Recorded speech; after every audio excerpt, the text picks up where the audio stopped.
Well, first let me say I would love to express my most sincere appreciation to Unitarians for all the great work you've done over the decades, not just for LGBT plus rights, but for the rights of women and other people who've suffered victimization and oppression. You have been standard bearers of progressive thought and action. So my huge admiration and appreciation to Unitarians. In addition, of course, I think it's magnificent you have this exhibition which does document some of the history around the battle for same-sex marriage and the contribution that Unitarians made to it. And I do know from my own experience how important the Unitarian contribution was to that campaign. So from the bottom of my heart, a huge, huge thank you. Today it's my great honour to offer some reflections on the life of Dudley Cave.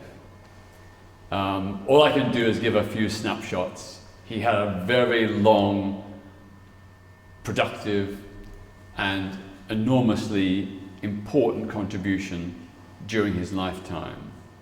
But today I just want to share with you a few of the keynotes that I remember, because I knew Dudley very well personally as a friend and campaigner for over 3 decades.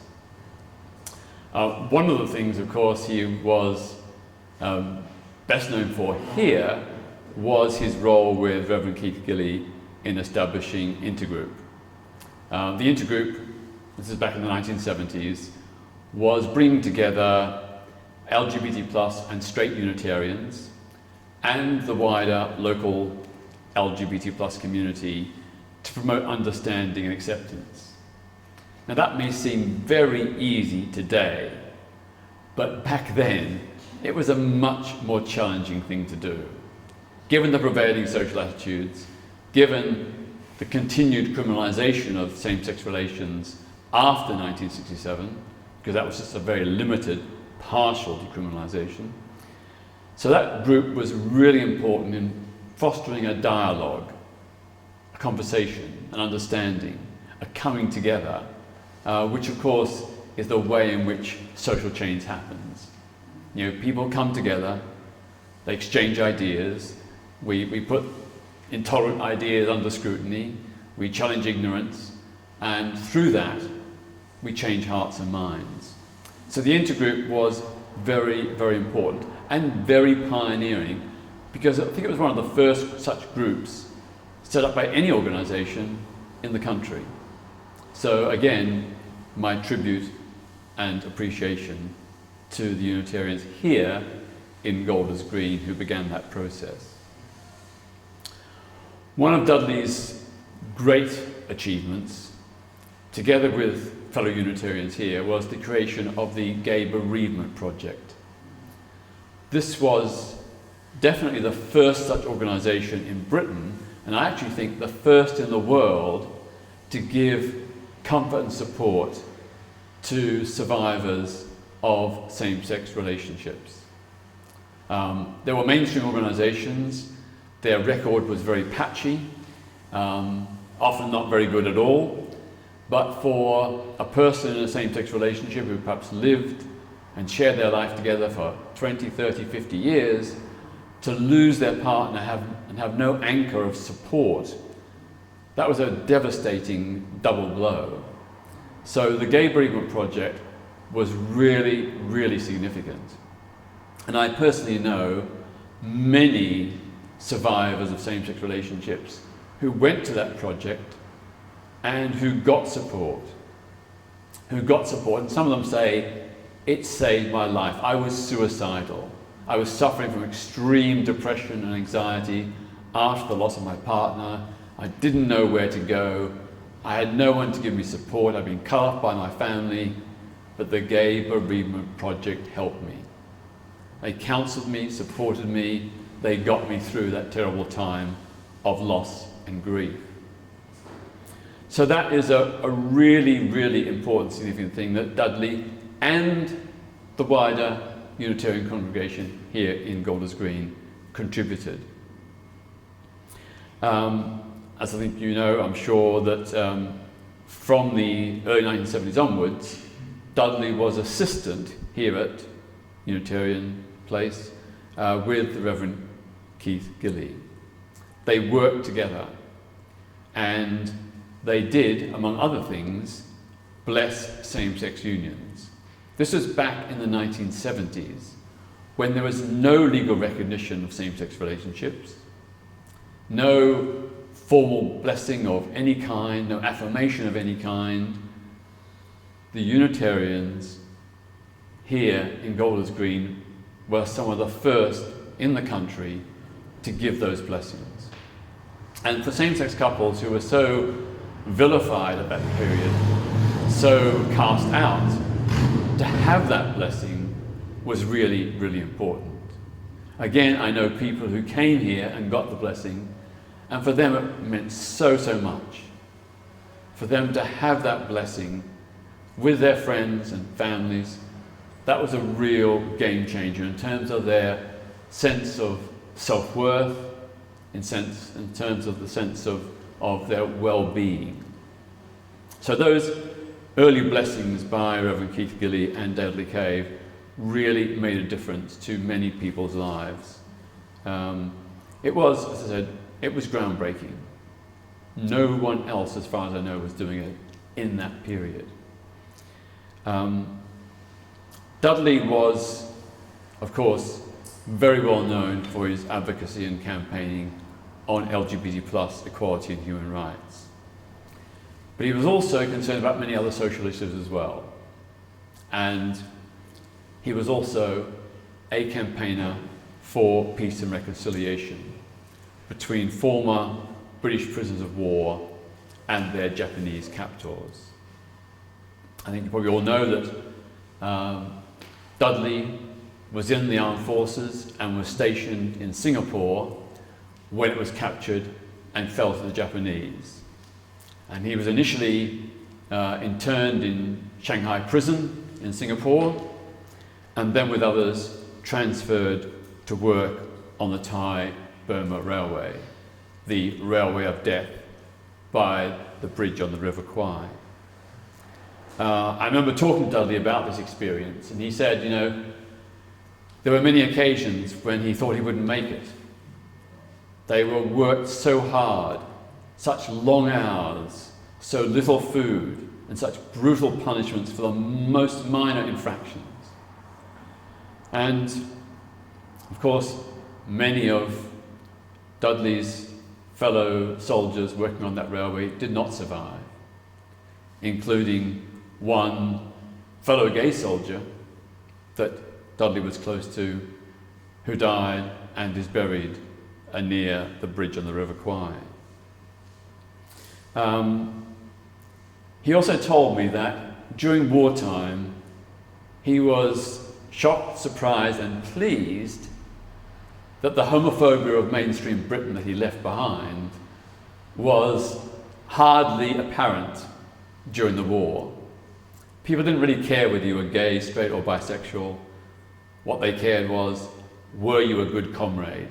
Were you doing your bit to help us defeat Japanese fascism and militarism? So he told me many stories of gay sexual encounters during the war, where it was pretty much known, but both fellow soldiers and officers looked the other way. They didn't really care. We were faced with a national emergency to defeat an imperialist Japanese regime, and that's all that mattered. Having said that, Dudley also recalled that he was so malnourished that he hardly had any libido or sex drive. He just, A, he wasn't interested, and B, even if he was, he just couldn't, because he was so malnourished. And that was pretty much the case for most of the men. After, I think, about 6 months, Dudley became very ill, and I don't quite know how, and he doesn't quite know how, but he was sent back, rather than being worked to death and dying, he was sent back to Shanghai prison. in Singapore. And it was there on a smuggled little radio that they learned about the dropping of the atomic bombs on Nagasaki and Hiroshima. And Dudley confessed to me, he said he had very mixed emotions. Obviously, he felt the mass killing of innocent civilians was so morally wrong, but on the other hand, there was a sense of relief that the war would finally be over and that he and others would survive. And that if the war had continued, given the poor rations in Shanghai, and indeed the wider abuse of prisoners held by the Japanese, that he and others would not have survived. So although he was against the bomb, he could also see that it actually did, in some ways, save many, many lives. In 1987, Dudley, as a great advocate of reconciliation and peace, attended the dedication of a Buddhist temple by the bridge on the River Kwai, which was aimed to promote and symbolize a spirit of reconciliation, not only between Allied and Japanese prisoners, Allied prisoners and Japanese soldiers, but also between the nations of the world. It was there as a symbol of that reconciliation. So Dudley was there as a representative of the victims of the Thai-Burma Railway. And when he spoke at, I think it was a dinner he attended, he spoke about the importance of acknowledging what had gone on, realizing the gravity, the horror of what was done, but in order to draw a line under it and to move on in a spirit of reconciliation and healing. And that was a measure of the man. He personally suffered very greatly, but despite his own suffering, was willing to forgive and reconcile. When Dudley came back to Britain after the war, it was a country very different, but it was still a homophobic country. And not long afterwards, Dudley was sacked from his job working in a cinema because he was gay. When it was discovered that he was gay, he was sacked from his job. He had sacrificed his life to keep our country free from Japanese and German fascism. Yet, in the eyes of society, he was unfit to hold a job and was given the boot out the door. Because at that time, of course, there was no protection against discrimination in the workplace. That only came in 2008. It wasn't until 2008 that LGBT plus people in Britain were protected against discrimination in employment. So 63 years after the war, finally that protection was legislated. Dudley also, of course, wanted to keep alive the contribution that he and other LGBT plus service personnel and civilians made during the war. So in the 1980s and 1990s, the LGBT plus direct action group Outrage organised annual Queer Remembrance Day celebrations. These took place just after the main ceremony on Remembrance Day at the Cenotaph in Whitehall. These were necessary because at that time, neither the government, nor the Royal British Legion, nor the armed forces would acknowledge or accept that any LGBT plus people had ever served in the armed forces. They completely erased that from history and from the Remembrance Day ceremonies. So that's why we held our Queer Remembrance Day ceremonies in the 1980s and 1990s. We in great dignity, marched to the cenotaph in silence and laid a pink triangle wreath. Up until 1985, up until VE Day 1985, all those wreaths were removed and destroyed by the Royal British Legion and the Ministry of Defence. Every single one. Because they did not recognise that LGBT plus people had served in the armed forces, let alone that we had suffered, and let alone that we had been targeted for extermination by the Nazis in concentration camps. So the pink triangle wreath was a memorial to the pink triangle that LGBT plus prisoners were forced to wear in Nazi concentration camps. We turned it from a symbol of oppression into a symbol of pride, celebration and defiance. And Dudley was there. I remember him laying one of those wreaths one year. And tears were in his eyes. Obviously, came back to him what he and his fellow soldiers had endured on that railway on the Thai border. It's also the case that there was a number of attempts by LGBT plus service personnel to march in the official Remembrance Day march past as LGBT plus personnel, in the same way that Sikh or Afro-Caribbean contingents were allowed to march. But that was refused by the Royal British Legion, the government, and in particular the Ministry of Defence. Dudley wrote, I can't remember exactly when it was, but he wrote to the Royal British Legion about all these issues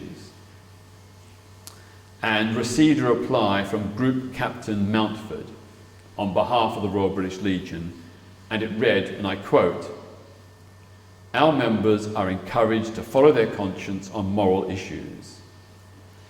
It is only a few liberals in all walks of life who attempt to weaken our society by insisting that these unfortunate individuals should be accepted by the community. If they wish to follow a lifestyle which is repugnant to many people, they must not complain because they are ostracised." This was an official letter from the Royal British Legion. I and others have been trying for many years to get the Royal British Legion to apologise. It was only 2 years ago that they finally said sorry. Only 2 years ago. All the other letters we wrote were just chucked in the bin. They didn't even give us a reply. Or if they did give us a reply, they just said, "Your comments have been noted." I mean, so insulting. So insulting. So I just perhaps finish by just returning to what has been mentioned about Dudley and his partner Bernard Williams. They lived together as a couple and were welcomed as a couple, both at the Anglican Church where Bernard was treasurer and here at the Unitarian congregation where Dudley was assistant to the minister.